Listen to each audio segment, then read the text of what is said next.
Hello there, in Business Tonight. More turmoil in the UK economic scene.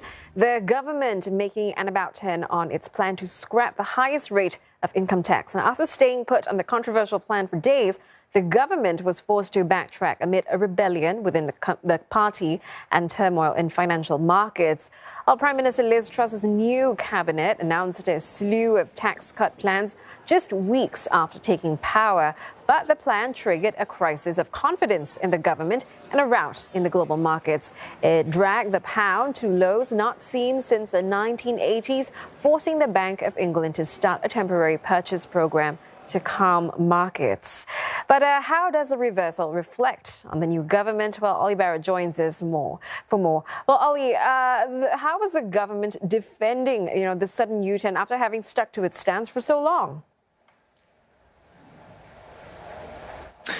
Yeah, this is deeply humiliating for the government. It's very embarrassing indeed, given that Liz Truss, the Prime Minister, and Kwasi Kwarteng have been themselves defending this very policy for days and insisting they wouldn't be backing away from it. But it became clear that a number of Conservative MPs were not just worried about the abolition of that top rate of income tax, but were potentially going to vote against it when it came to it in the House of Commons. And so the government has decided essentially that that is not a battle that it wants to fight, especially as it's a battle it may not have won. So it insists it is listening to the country, listening to voters, listening to critics, and making this move based on some of the criticisms that have been coming its way.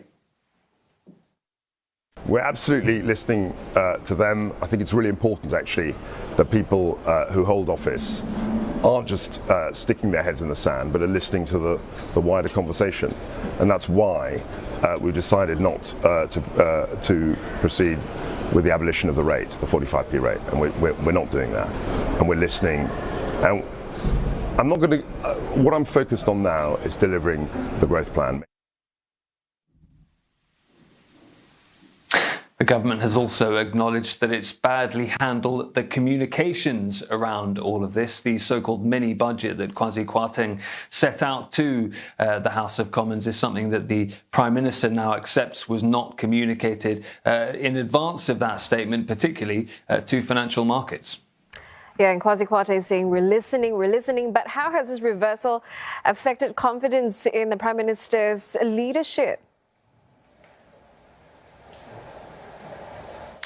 Certainly, it raises questions about Liz Truss's leadership. It raises questions about her finance minister. It raises questions about their relationship as well. Over the weekend, Liz Truss appeared to be suggesting that the idea to abolish the top rate of income tax was one that had come from Kwasi Kwarteng himself. So that led to all sorts of speculation that she was at that point trying to distance herself from her finance minister and his policies, which is never a good place for a prime minister and a chancellor to be. But she insists she's prepared to be unpopular and to take unpopular decisions if they are in the long-term interest of the country. And so Liz Truss will be hoping that this episode doesn't reflect too badly on her over the longer term. She'll also be hoping that the government's growth plan that this tax move was part of will lead to the economic growth that she suggests it will. And if it does, she will hope that that will help reset her in the minds of voters and help the Conservatives regain some of the lost ground